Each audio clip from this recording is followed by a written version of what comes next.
ये दोनों अंगूठी पैक कर दीजिए। माँ, आपने दोनों अंगूठी इतनी अलग क्यों ली है? एक का डायमंड इतना बड़ा है और एक का इतना छोटा। ये बड़ा वाला मेरी आंचल बहू के लिए और ये छोटा वाला प्राची के लिए। अपनी एक बहू के लिए बड़ी डायमंड की रिंग और दूसरी के लिए इतनी छोटी डायमंड की रिंग। शुक्र मना कि मैंने उसके लिए अंगूठी ले ली, वही बड़ी बात है। मेरा तो अभी भी मन नहीं हो रहा कि तेरी और प्राची की शादी हो। वो तो तेरे बाप के कहने पर मैंने इस लव मैरिज के लिए हाँ कहा है। मोहित बेटा, अभी भी वक्त है। तेरे लिए मैं एक से एक अच्छी लड़की ढूंढ लूंगी। आंचल को देखा है कितने अच्छे परिवार से, बिल्कुल वैसे ही लड़की लाऊंगी मैं तेरे लिए, बस तू एक बार मना कर दे।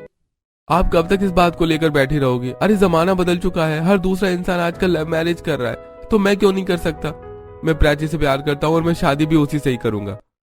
अरे कम से कम जगह को देखकर तो बात करो, घर पर नहीं है हम, कहीं पर भी तुम माँ बेटे शुरू हो जाते हो। अब जल्दी से अंगूठी लो और चलो यहाँ से, घर जाकर सगाई की काफी तैयारी करनी है। सरला के दोनों बेटे मोहित और अनुज की साथ ही शादी हो रही थी, लेकिन जहां सरला अनुज के लिए अरेंज मैरिज करके अपनी मनपसंद बहू ला रही थी, तो वहीं मोहिनी ने अपने लिए पहले से ही लड़की पसंद कर ली थी, जिसके चलते सरला अपने छोटे बेटे की लव मैरिज के सख्त खिलाफ थी। लेकिन अपने पति की वजह से सरला को न चाहते हुए भी शादी के लिए हाँ करना पड़ता है। तो वहीं दूसरी तरफ आंचल और प्राची के घर वाले मिलकर एक बड़े से बैंक्वेट हॉल में एंगेजमेंट का फंक्शन अरेंज करते हैं और आज उन लोगों की एंगेजमेंट होती है। सगाई की व्यवस्था तो काफी अच्छी की है, हमारे सभी मेहमान भी काफी तारीफ कर रहे हैं। वो तो करनी ही थी, मेरी इकलौती की शादी जो है।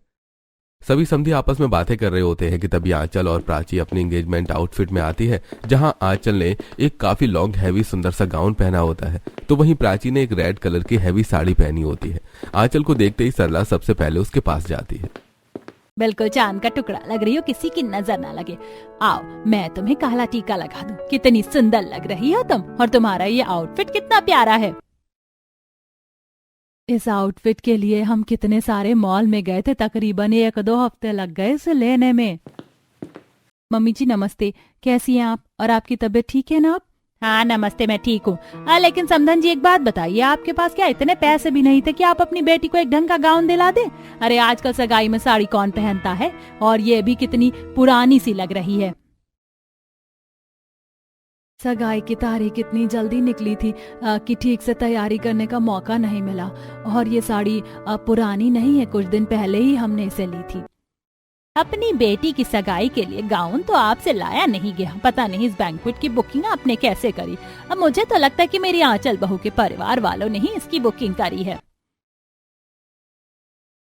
जो भी खर्चा हुआ है हम दोनों परिवार वालों ने आधा आधा ही किया है।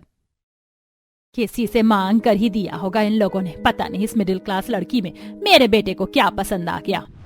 थोड़ी देर में अब सगाई का काम शुरू हो जाता है, जहां अनुज आंचल को एक बड़ी से डायमंड की रिंग पहनाता है, तो वहीं मोहित अपनी मां की ली हुई छोटे डायमंड की रिंग प्राची को पहनाता है। दोनों के हाथों की अंगूठी में इतना फर्क देखकर सगाई में मौजूद सभी मेहमान आपस में बातें बनाने लगते हैं। अरे देख रही हो सरस्वती बहन, दोनों बहू की अंगूठी में कितना ज्यादा फर्क है। अरे ये आंचल है ना, अपनी सास की पसंद से आई है, और ये दूसरी वाली प्राची, इसे तो मोहित लव मैरिज करके ला रहा है। लगता है इसीलिए अरेंज और लव मैरिज वाली बहू की सगाई की रस्मों में इतना ज्यादा फर्क कर रही है। ये सही बात नहीं है। सच में कलयुग आ गया है। अभी तो सिर्फ सगाई हुई है तो ये सब देखना पड़ रहा है, बाकी की शादी की रस्में, शादी, ये सब भी बाकी है। और शादी के बाद बेचारी का हाल क्या होगा। अरे मैं तो ये सोच रहा हूँ, अगर ये मेरी बेटी होती तो मैं भी कभी ऐसे घर में इसकी शादी नहीं होने देता। प्राची के माता पिता को भी ये फर्क काफी अजीब लगता है, लेकिन वो कुछ नहीं कहते। जिसके बाद अब आंचल जब अनुज को एक महंगी सी 2 तोले की सोने की अंगूठी पहनाती है, तो ये देखकर सरला, अरे वाह समधन जी, हमने तो आपको सिंपल सी अंगूठी लाने के लिए बोला था और आप 2 तोले की सोने की अंगूठी ले आई। कितनी सुंदर लग रही है। आंचल के परिवार के मुताबिक प्राची का परिवार इतना अमीर नहीं था, जिसके चलते जब प्राची मोहित को 3 ग्राम की एक पतली सी सोने की अंगूठी पहनाती है, तो ये देखकर सरला का मुंह बन जाता है। लो भाई, दामाद के लिए इनके पास इतने पैसे भी नहीं हैं कि कम से कम आधे या 1 तोले की अंगूठी बनवा दे। 3 ग्राम की अंगूठी कौन देता है। हमने कोशिश तो 1 तोले की अंगूठी की करी थी, लेकिन अभी सोने का भाव काफी महंगा चल रहा है और अभी घर के हालात भी थोड़े ठीक नहीं थे। कोई बात नहीं समधी जी, हम समझ सकते हैं, और ये अंगूठी भी अच्छी है, और वैसे भी मोहित को अंगूठियों को इतना शौक नहीं है। चुप करो जी आप। अगर मोहित अरेंज मैरिज करता तो अनुज की तरह उसे भी भारी सी सोने की अंगूठी मिलती है, 3 ग्राम का छल्ला नहीं। अरे चुप ही करो माँ, हमने भी तो इन्हें छोटी डायमंड की रिंग दी है। जब इन्हें कोई दिक्कत नहीं हो रही है तो आपको क्या हो रही है? मोहित जैसे तैसे करके बात को संभालता है और अब ऐसे ही 1-2 दिन गुजर जाते हैं और आज मोहित और प्राची एक कैफे में मिलते हैं। क्या हुआ प्राची, मैं जब से आया हूँ तब से तुम मुझे परेशान लग रही हो, कुछ बात भी नहीं कर रही हो, कुछ हुआ है क्या घर पर, बताओ मुझे। मोहित, एंगेजमेंट में जो कुछ भी हुआ उसे लेकर मेरे मम्मी पापा काफी परेशान हैं। तुम तो जानते हो ना कि हमारी फाइनेंशियल कंडीशन इतनी ज्यादा ठीक नहीं है। कुछ महीने पहले ही पापा का ऑपरेशन हुआ था, उसमें काफी पैसे लग गए हैं। मैं समझता हूँ प्राची, और तुम फिक्र मत करो, मैं अपनी माँ को समझा दूंगा। हमारी लव मैरिज की वजह से वो थोड़ी परेशान है बस। आई नो मोहित, मैं समझती हूँ, लेकिन प्लीज तुम अपनी माँ को समझाओ। और हाँ, एक जरूरी चीज, मम्मी जी के कहने पर हमने आंचल के परिवार वालों के साथ मिलकर एंगेजमेंट के लिए इतना महंगा बैंक्वेट बुक कर लिया था, लेकिन अब शादी की बाकी की रस्में और सारी चीज अलग होंगी। वो लोग पैसों के मामले में काफी अमीर हैं। इस बारे में मैं भैया से बात करता हूँ, वो आंचल भाभी के परिवार वालों से कह देंगे कि ज्यादा खर्च करने की जरूरत नहीं है, क्योंकि रस्में तो हमारी साथ में ही होंगी। अगर वो कम खर्च करेंगे तो तुम्हारे परिवार के लिए भी ठीक रहेगा। मोहित और प्राची आपस में बात कर ही रहे होते हैं कि तभी प्राची को उसके घर से उसकी माँ का कॉल आता है, जिसे देखकर प्राची जैसे ही घर पहुँचती है। बेटा, अभी उन लोगों का कॉल आया था, वो लोग कह रहे हैं कि हम आंचल के परिवार वालों के साथ मिलकर शादी और उसकी बाकी की रस्मों की तैयारी करें। वो लोग तो सब कुछ महंगा ही करेंगे, लेकिन हमारी इतनी हैसियत नहीं है, तो एक बार मोहित से बात करना। अरे अनुराधा, मैंने तुम्हें मना किया था ना प्राची को इस बारे में बताने से। प्राची बेटा, तू परेशान मत हो, मैंने अपने कुछ दोस्तों से बात करी है, वो जरूर मेरी मदद करेंगे, तुम इस बात पर ध्यान मत दो। ऐसे कैसे ना ध्यान दूं पापा, आप कब तक लोगों से कर्ज लेंगे? माँ मोहित से इस बारे में मैंने बात करी थी, उन्होंने कहा है कि वो अपने घर वालों से बात करेंगे, आप परेशान मत हो। प्राची जल्दी से मोहित को इन सब के बारे में मैसेज कर देती है, जिसे पढ़कर मोहित जब इस बारे में अपनी माँ सरला से बात करता है तो तेरी लव मैरिज के लिए मैं मान गई ना, एहसान मान। अब तू क्या चाहता है कि एक बेटे की शादी इतनी धूमधाम से और एक की ऐसी? मैंने कह दिया ना कि दोनों की शादी एक ही जगह होगी। उन लोगों की फाइनेंशियल कंडीशन ठीक नहीं है, आप समझ क्यों नहीं रही है इस बात को? हाँ सरला, कब तक हमेशा अपनी ही चलाओगी? अगर तुम लोगों को अपनी चलानी है तो चला लो, लेकिन मैं इस शादी में फिर शामिल नहीं होंगी। मैं तो अपने गांव चली जाऊंगी। अगर तुम दोनों बेटों की शादी होगी तो एक जगह पर, बिल्कुल एक जैसी होगी, समझे? सरला की ऐसी बातें सुनकर अब मोहित और कमलेश भी कुछ नहीं कर पाते, तो वहीं अपनी बेटी की शादी को धूमधाम से करने के लिए शैलेश बैंक से एक काफी भारी लोन ले लेता है। माँ पापा, मुझे माफ कर देना, मेरी वजह से आपको कितनी परेशानी हो रही है। मेरे बाद अभी मेरी दोनों छोटी बहनें भी हैं, उनकी पढ़ाई लिखाई सब कुछ है। बेटा मैं हूँ ना, मैं सब देख लूंगा, और अभी मेरी रिटायरमेंट में भी काफी समय है, तू परेशान मत हो और अपनी शादी की तैयारी कर। हाँ दीदी, आप परेशान मत हो, अभी तो हमें बहुत पढ़ाई करनी है और पढ़ लिख कर काफी पैसे भी कमाने हैं। आप बस खुश रहो, सब ठीक होगा। अपने पिता और बहनों की बातें सुनकर प्राची की आंखें भर आती हैं। इसी तरह अब कुछ दिन गुजरते हैं और आज से दोनों अरेंज और लव मैरिज वाली बहू के परिवार मिलकर शादी की रस्में शुरू कर देते हैं। और आज सबसे पहले रस्म हल्दी की होती है, जिसमें सरला अपने दोनों बेटे और पति के साथ आती है और अब दोनों जोड़ों की एक साथ हल्दी की रस्म शुरू हो जाती है। जहां आंचल ने अपनी हल्दी के रस्म में एक बहुत सुंदर वेस्टर्न ड्रेस पहनी होती है, तो वहीं प्राची ने सिंपल सी पीले रंग की साड़ी। सरला सबसे पहले आंचल के पास आती है और उसके माथे पर चूमती है। हल्दी का रंग लगते ही मेरी बहू का रंग कितना ज्यादा खिल गया है, कितनी प्यारी लग रही है। वैसे आंचल बहू, तुमने फूलों की ज्वेलरी नहीं पहनी? मम्मी जी, वो मैंने फूलों की ज्वेलरी ऑर्डर तो करी थी, लेकिन वो आई ही नहीं है और हल्दी की रस्म का टाइम हो रहा था तो मैं ऐसे ही बैठ गई। कोई बात नहीं बहू, मैं तुम्हारे लिए लेकर आई हूँ फूलों की ज्वेलरी और अपने हाथों से ही तुम्हें पहनाऊंगी। सरला अपने साथ लाई हुई फूलों की ज्वेलरी अपनी अरेंज मैरिज वाली बहू को पहनाती है और खुशी से आंचल को हल्दी लगाकर अपने बहू बेटे के साथ में ढेर सारी फोटो क्लिक करती है। तो वहीं दूसरी तरफ सरला मुंह बनाकर प्राची के पास आती है और उसे नकली फूलों की ज्वेलरी देकर हल्दी लगाकर बिना फोटो खिंचवाई चली जाती है। ये देखकर प्राची के बगल में बैठी उसकी सहेली प्रीति, यार तेरी सास कितनी अजीब है, तेरी होने वाली जेठानी के साथ तो वो इतनी खुश है और तेरे पास आते ही मुंह बनाने लगी। अपनी एक बहू को उन्होंने असली फूलों की ज्वेलरी दी और एक को नकली फूलों की। तुझे बताया तो था मैंने कि मेरी होने वाली सास हमारी लव मैरिज के खिलाफ है। वो ये शादी होने दे रही है ना, वही बड़ी बात है। लेकिन यार, अरेंज मैरिज हो या लव मैरिज, पर तू है तो उनकी होने वाली बहू, उन्हें तेरे साथ ऐसा बर्ताव नहीं करना चाहिए। प्रीति की बात से प्राची रिलेट करती है, लेकिन अब वो क्या ही कर सकती थी।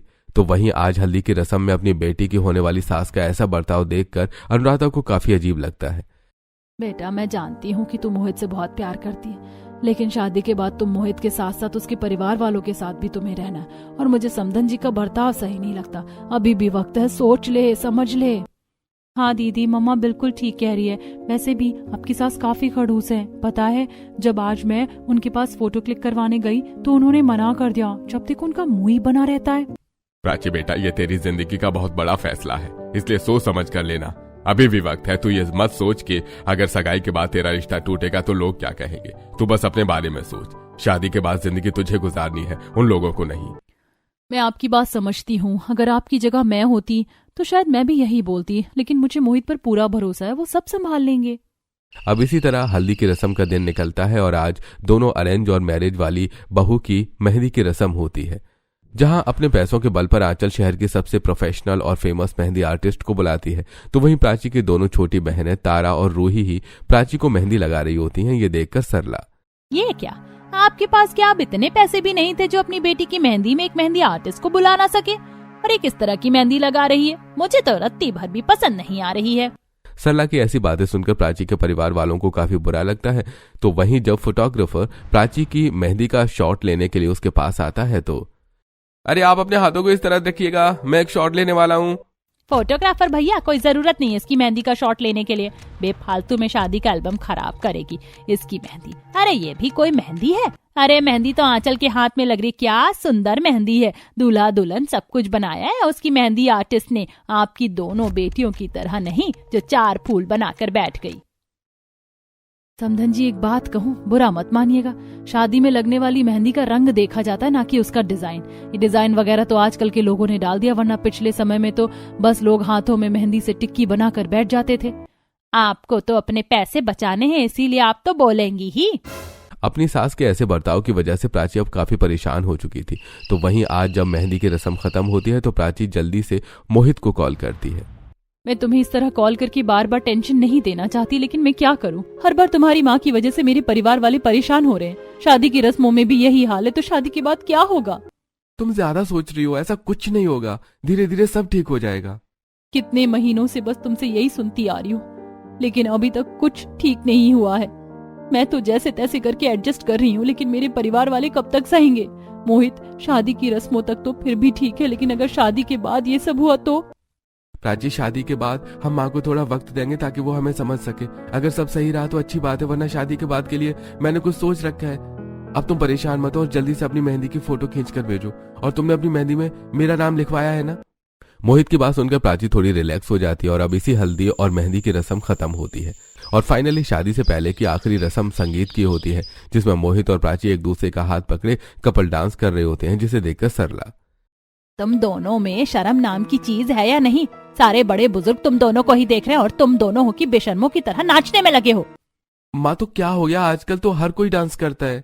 लोग कुएं में कूदेंगे, तुम्हें भी कूदना है क्या? चुपचाप से अलग होकर डांस करो। पता नहीं क्या ही हो गया आजकल के बच्चों को। प्राची अब उदास होकर जाकर बैठ जाती है। तो वहीं सरला जब अपनी अरेंज मैरिज वाली बहू के पास आती है और उसे बैठा देखती है तो, चल बहू, तुम्हारा खुद का संगीत है और तुम हो कि यहाँ ऐसे बैठी हुई हो, चलो उठकर डांस करो। नहीं मम्मी जी, मुझे डांस नहीं आता और इतने सारे लोग हैं, शर्म भी आ रही है। इन लोगों से क्या लेना देना तुम्हें? चलो उठकर डांस करो, मैं अनुज को बुलाती हूँ, तुम दोनों साथ में मिलकर डांस करना।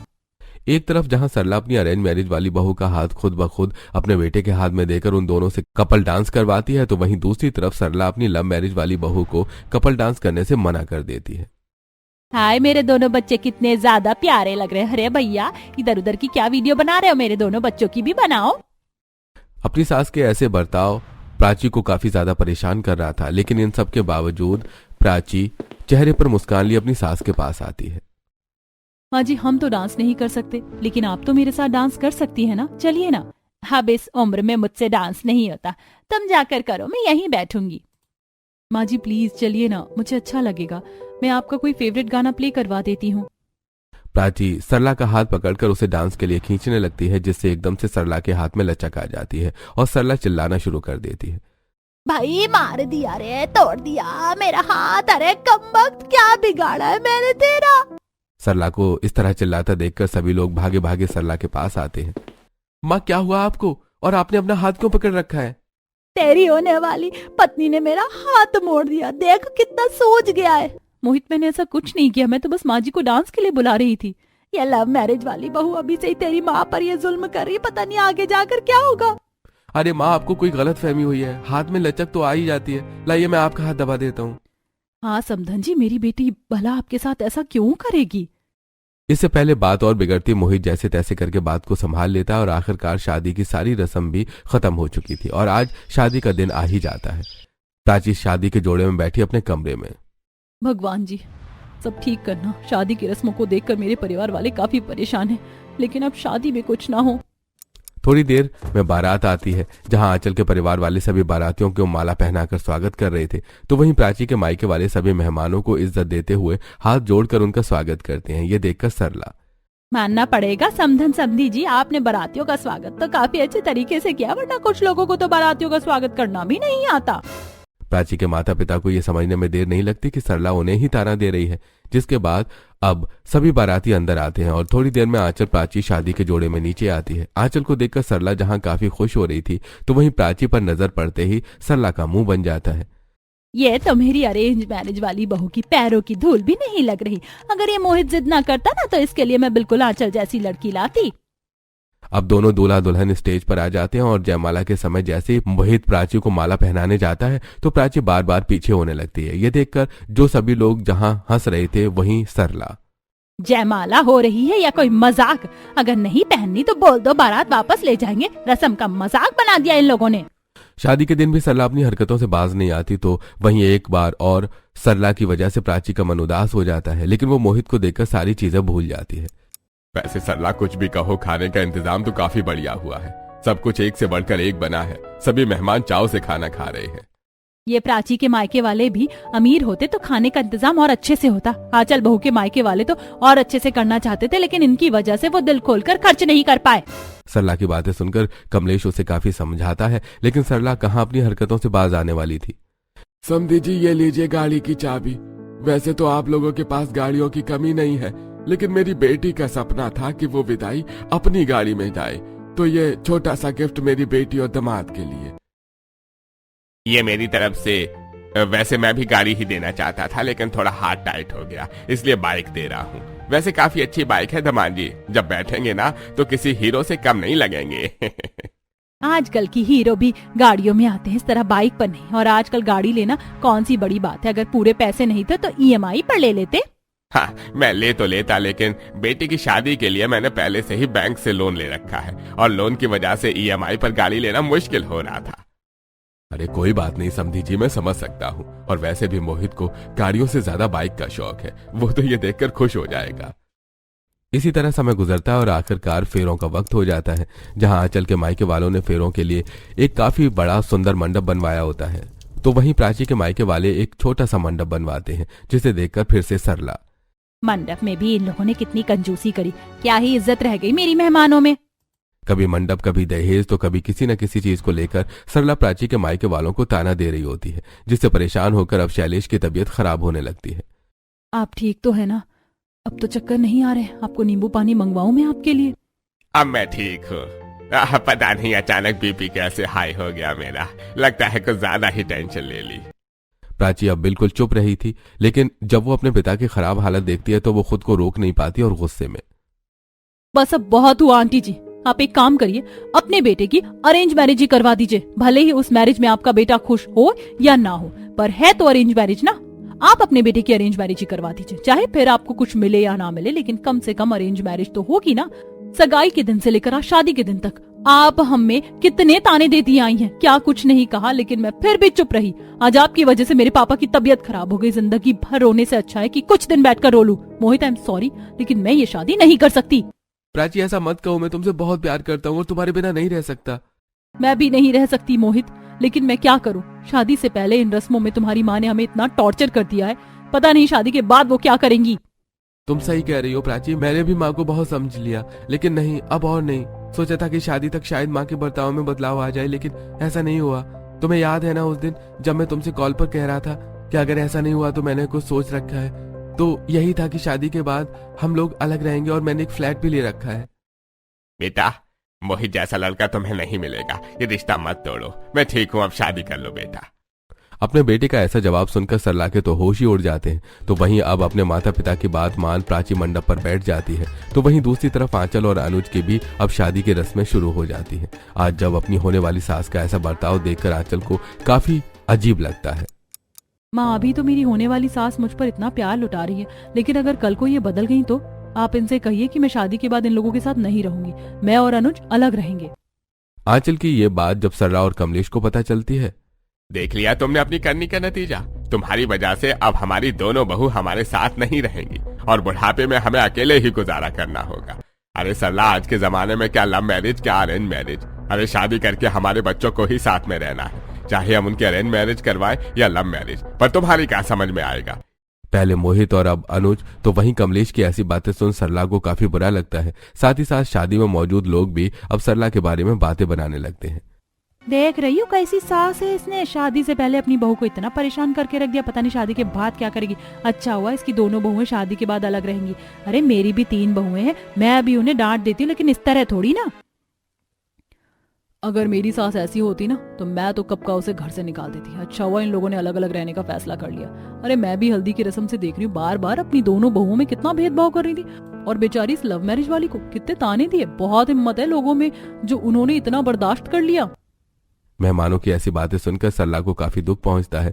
तो वहीं अब जब दोनों बहू की विदाई हो रही होती है तब सरला, प्राची बेटा, मैं तुमसे माफी मांगती हूँ। पता नहीं आज के जमाने में भी मैंने कैसे 100 साल पुरानी वाली सोच रखी। मुझे इस तरह का सुलूक नहीं करना चाहिए था। तुम्हारे और तुम्हारे परिवार वालों के साथ मेरी वजह से तुम्हारी शादी की सारी रस्में खराब हो गई। मेरी वजह से आप कितने दुखी रहे, पर फिर भी आप लोगों ने मुझे कुछ नहीं कहा, और आज जो कुछ भी तुमने मुझे कहा वो सब सही कहा। मुझे माफ कर दो। तुम दोनों को अलग अलग रहने की कोई जरूरत नहीं। अब से मैं तुम दोनों बहुओं में कोई भी भेदभाव नहीं करूंगी। सरला जी, आपकी तरह मैं भी एक माँ हूँ और मेरी नजरों ने आपको परख लिया। आपको सच में अपनी गलती का एहसास है। मैं बस आपसे यही कहना चाहूंगी कि अगर मेरी बेटी से कभी गलती हो जाए तो उसे डांट देना, लेकिन आखिर में जब आप एक माँ की तरह उसके सर पर हाथ फिराएंगी ना, तो वो अगर आपसे नाराज भी होगी ना तो आपके गले लग जाएगी। बस आप मेरी बेटी को माँ जैसा प्यार देना। एक माँ की ऐसी बातें सुनकर सभी की आंखें भर आती हैं। जिसके बाद अब सरला अपनी दोनों बहू को खुशी खुशी घर लाती है और उनका एक जैसे धूमधाम से गृह प्रवेश करती है। शादी के बाद अब दोनों बहू की मुंह दिखाई की रस्म होती है। अपनी सास के अच्छे बर्ताव के बावजूद भी प्राची मन ही मन कहीं न कहीं परेशान होती है। वैसे तो मेरी सास ने मुझसे माफी मांगी और उन्होंने कहा कि अब वो भेदभाव नहीं करेंगी, पर क्या पता वो सब झूठ हो। लोगों के ताने सुनकर उन्होंने ये नाटक किया हो। हे भगवान, जैसा मैं सोच रही हूँ ऐसा कुछ भी ना हो।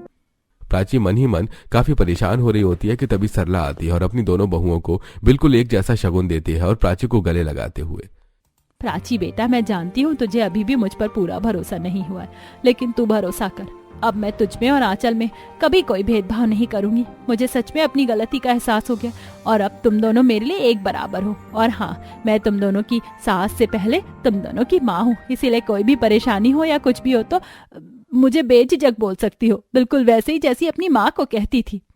मैं बता नहीं सकती आज मैं कितनी ज्यादा खुश हूँ। मैं तो मन ही मन कितनी ज्यादा परेशान हो रही थी। मैं भी आज से आपको कभी कोई शिकायत का मौका नहीं दूंगी और एक बहू से पहले आपकी बेटी बनकर दिखाऊंगी। हाँ माँ जी, मैं भी आपको हमेशा एक बेटी बनकर ही प्यार दूंगी और घर की सारी जिम्मेदारियां अच्छे से संभालूंगी। अपनी दोनों बहू की बातें सुनकर सरला की आंखें भर आती हैं और अब वो उन्हें गले से लगा लेती है। और उस दिन के बाद से सरला अपनी दोनों बहू में किसी भी तरह का कोई भेदभाव नहीं करती और हंसी खुशी अपनी दोनों बहू के साथ रहती है।